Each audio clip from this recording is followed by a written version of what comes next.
कि 90 दिन में सिलेक्शन कैसे लिया जाए। अगर मन में थोड़ा बहुत इधर उधर है कि थोड़ा सा उस एग्जाम की तैयारी कर लिए, थोड़ा सा उस एग्जाम की तैयारी कर लिए, थोड़ा सा इधर की बातें सुन लेते हैं, थोड़ा सा मूवी आया है भैया पुष्पा तो देख लेते हैं, झुकेगा नहीं साला, एकदम डायलॉग मारेंगे पूरा।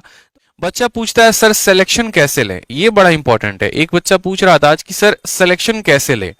ठीक है, गुरुकुल में भी आज इसी बात पे डिस्कशन हो रहा था बच्चों से सुबह में कि सर सिलेक्शन ले तो कैसे ले, और बच्चे कितने हुए। ठीक है, दिन हमारे पास कितने बचे हुए हैं जरा देखो।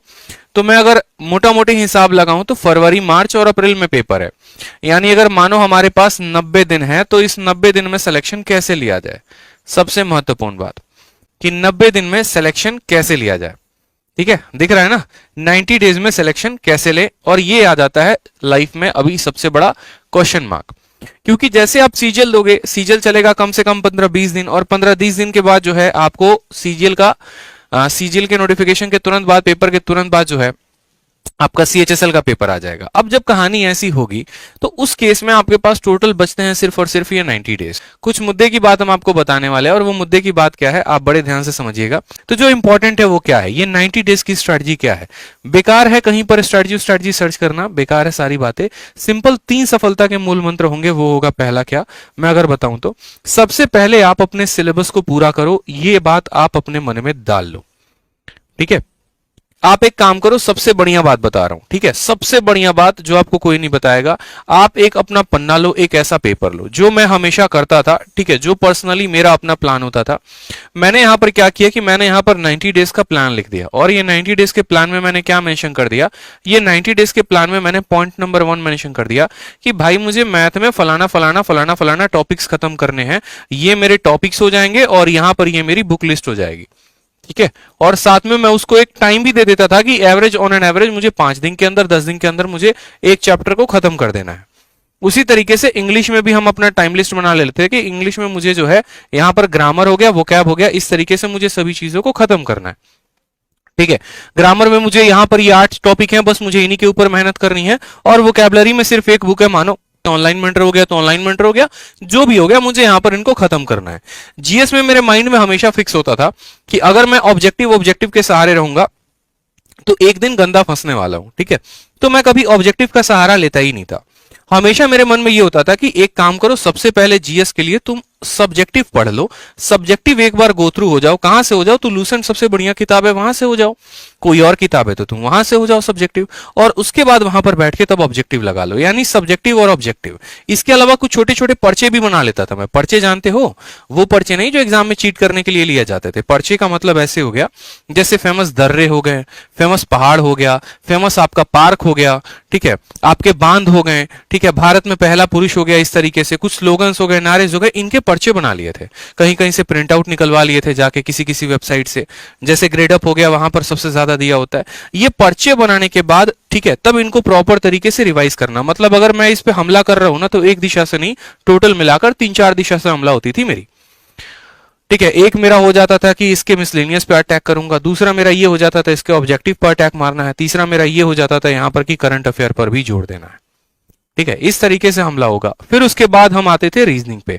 अब रीजनिंग में क्या होता है, एक बच्चा जो है वो जीवन में इस बात के मिथ पे जीता है, भाई का तो तेरा रीजनिंग कंप्लीट है, ठीक है, मेरा तो रीजनिंग बहुत अच्छा है, 50 में 50 तो आ ही जाएंगे। और यकीन मानो उस भाई को भी ये पिछले साल पता नहीं उसकी आंखें कब देखी होंगी, स्कोर 50/50 नहीं आता दोस्त। जिंदा आदमी इस उम्मीद में रहता है कि रीजनिंग अच्छा है और रीजनिंग में 50 में 50 आ जाएगा, बट नहीं आता है। क्यों नहीं आता है? क्योंकि देखो, अगर कोई चीज नहीं आती है ना तो गुरूर नहीं करना उस चीज का। ठीक है, घमंड नहीं करना है कि रीजनिंग आती है। हो सकता है कभी आप किसी दिन में उस घमंड के लपेटे में आ जाओ, उससे बढ़िया ये है कि आप उसको कॉन्स्टेंटली मेहनत करते रहो। करना दोस्त, एटीट्यूड जरूर दिखाना, गुरूर जरूर दिखाना, लेकिन जिस दिन हाथ में ज्वाइनिंग होगी उस दिन दिखाना, उस दिन शोभा भी देगा। अभी तो आपकी सीखने की उम्र है। अभी एक काम क्या करो कि रीजनिंग में जैसे मानो अगर कोई टॉपिक नहीं आता, आप उसको पूरा का पूरा पढ़ो प्रॉपर तरीके से, और अगर नहीं आता तो प्रैक्टिस करो। ज्यादा से ज्यादा मेरा मानना है कि अभी प्रैक्टिस के ऊपर जोर दो, उन सवालों के ऊपर जो सबसे ज्यादा कैलकुलेटिव है, ठीक है, जो नए पैटर्न के ऊपर पूछे गए हैं। कहीं से भी प्रैक्टिस करते हो। रीजनिंग की जो बुक है हमारी विक्रमजीत सर की, आप उससे प्रैक्टिस कर सकते हो, बहुत जबरदस्त बुक उन्होंने बना रखी है। ठीक है, तो इस तरीके से आप यहां पर पूरा पे एक प्रॉपर 90 डेज का प्लान बना लो। उस 90 डेज के प्लान में आप हर सब्जेक्ट को टारगेट कर रहे हो, आप वोकैब को भी टारगेट कर रहे हो, आप करंट अफेयर को भी टारगेट कर रहे हो, आप रीजनिंग को टारगेट कर रहे हो, मैथ को कर रहे हो, इंग्लिश को कर रहे हो। तो इस तरीके से एक 90 डेज प्लान अपने आपने कॉपी में बना लिया, सारी बातें आपने नोट डाउन कर ली। उसके बाद क्या होता था, मैं यहां पर डेज के प्लान बनाता था कि डेज में जैसे मानो 1 हो गया, 2 हो गया, 3 हो गया, 4 हो गया, इस तरीके से करके पूरे 90 दिन का प्लान बना लिया।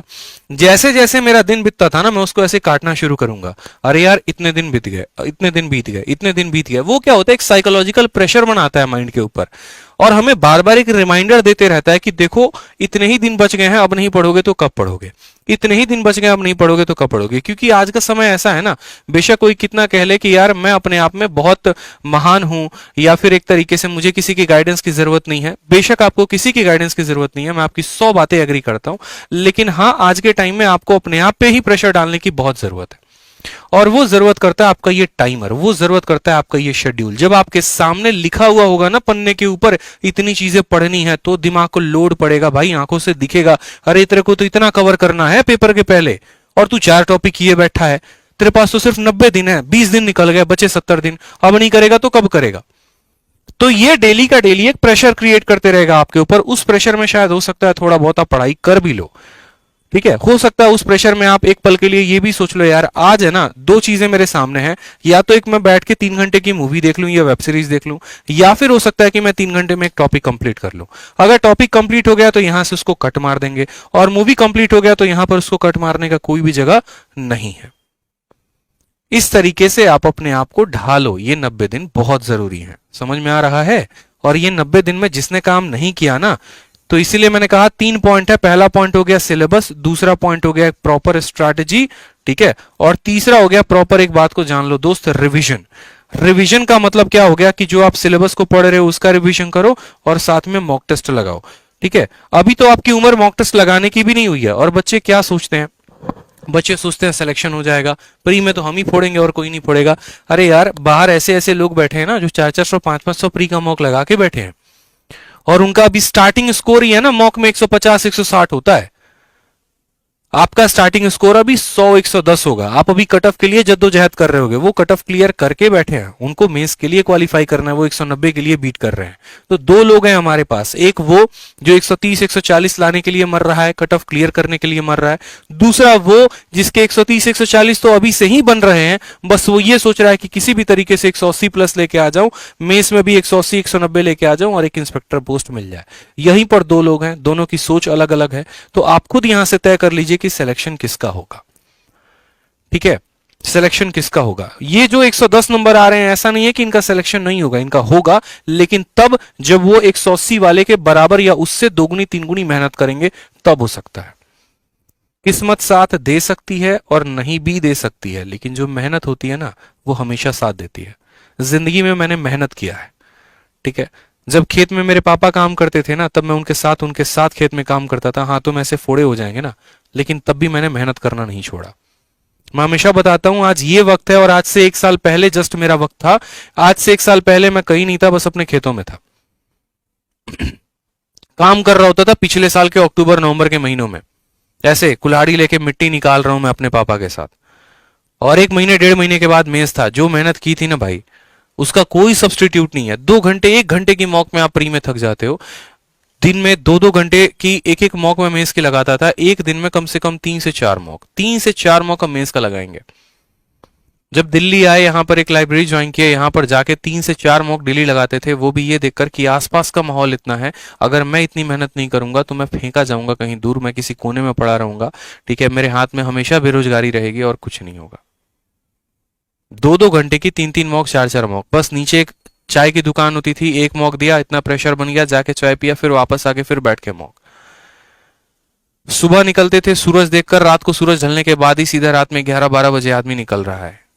बस वो 1 महीने अपने आप से प्रॉमिस कर लिया था कि ना लेफ्ट देखो ना राइट देखो, बस अपनी किताबों को देखो, अपने कंसेप्ट को देखो, बनाओ, पढ़ो कायदे से, वही तुम्हें जो है कामयाब बनाएगी, वही तुम्हें आगे लेके जाएगी।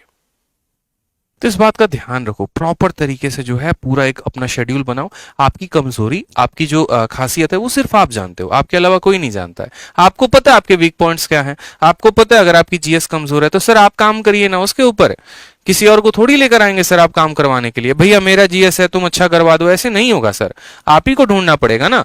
आप या तो इंटरनेट को ढूंढिए, या आप किसी किताब को पकड़िए, या आप कहीं और पे पकड़िए, लेकिन हाँ जो भी है आप प्रॉपर तरीके से डिसाइड कर लीजिए, मेरा वीक पॉइंट है मैं इसके ऊपर काम करूंगा, ठीक है।